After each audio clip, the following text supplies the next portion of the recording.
Hi, fourth graders. So this week in reading, we are going to be working with a new reading strategy called summarizing.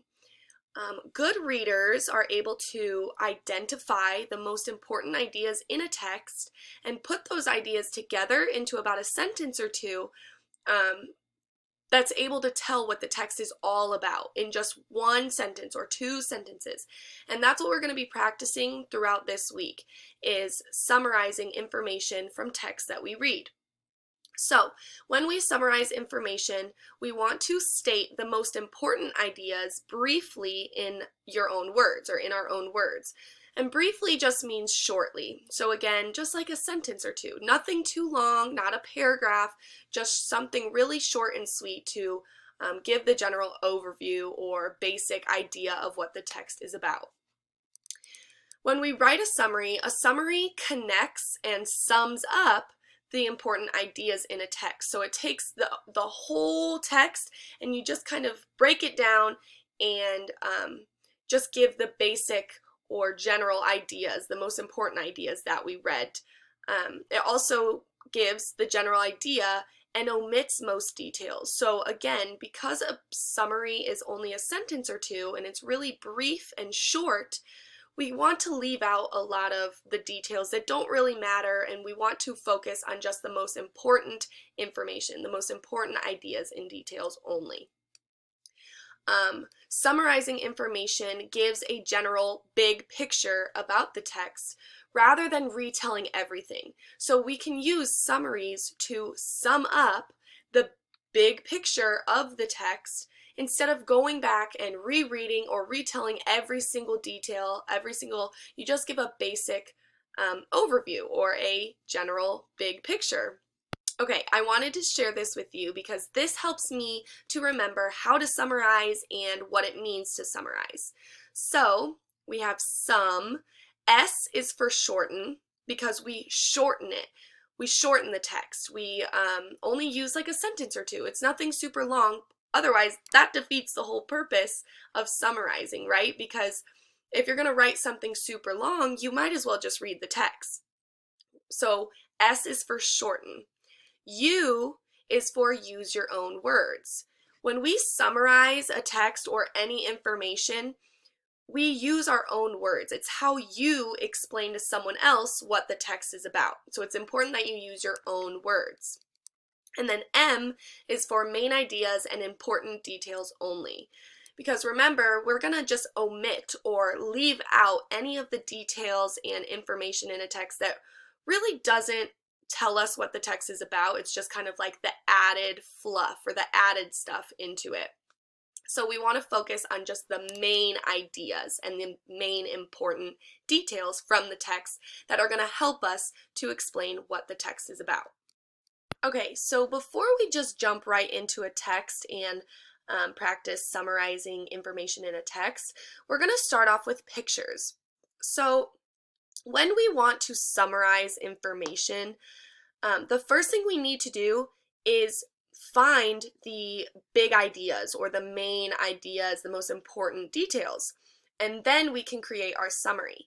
So in order to do that in this case with the pictures, I need to go through and I need to look at and review each picture, looking at details closely, and then finding a way to use those details to summarize what these pictures are showing me or what they're trying to portray or get across to the viewer or the reader.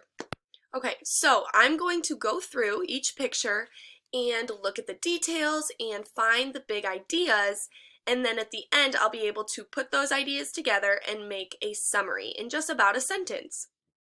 So I'm going to look at picture number 1. I see a boy and I see a dog, and I see some kind of cane, it looks like. Maybe a cane to help him walk, because I also see that there's some kind of brace on his leg. So maybe he has trouble walking and uses this cane as help. But it looks like they're really happy. Maybe the boy and the dog are best friends. So that's picture 1. Picture 2. Picture 2, okay.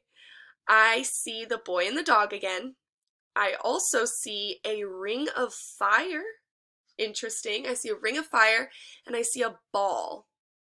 So it kind of looks like the boy might be training his dog how to run on a ball, right? Because I see that it looks like he's running on top of the ball with these little white marks showing that the ball's moving and he's kind of running on it. And then I see a ring of fire. So maybe he's learning to jump through the ring of fire.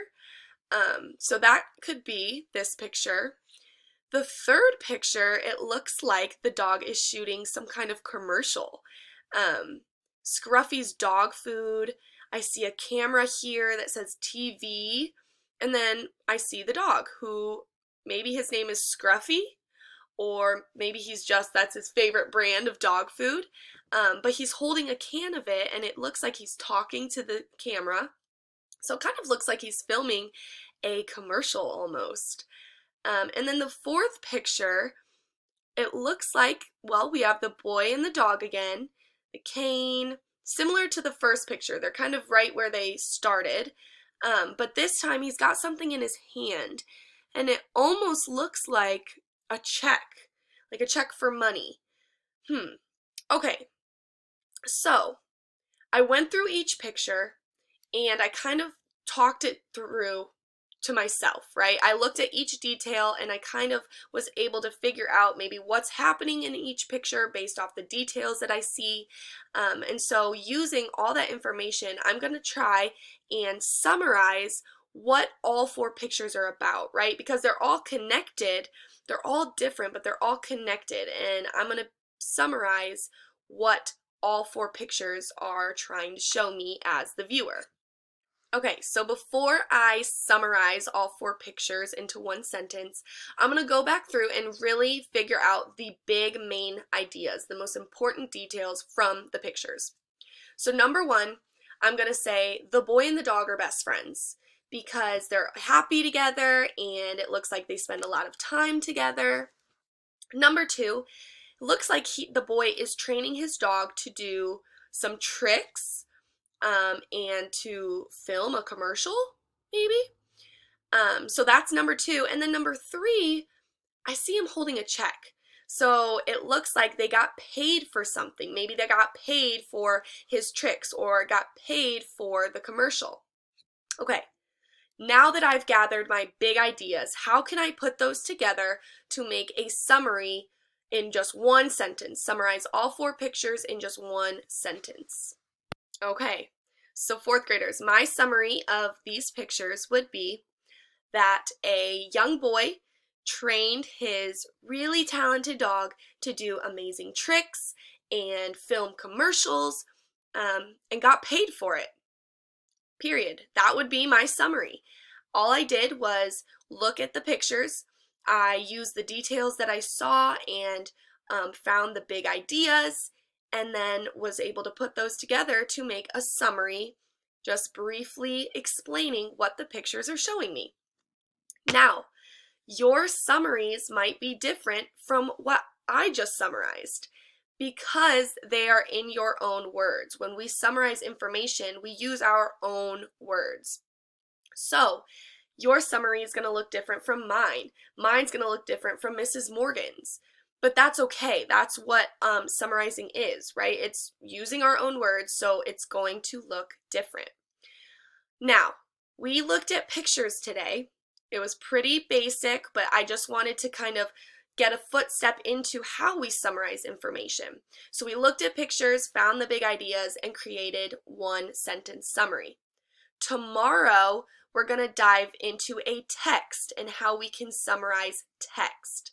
So, we're going to read a text, we're going to find, again, the big ideas, and we're going to write a summary. We're going to shorten it, use our own words, and use the main ideas and important details only.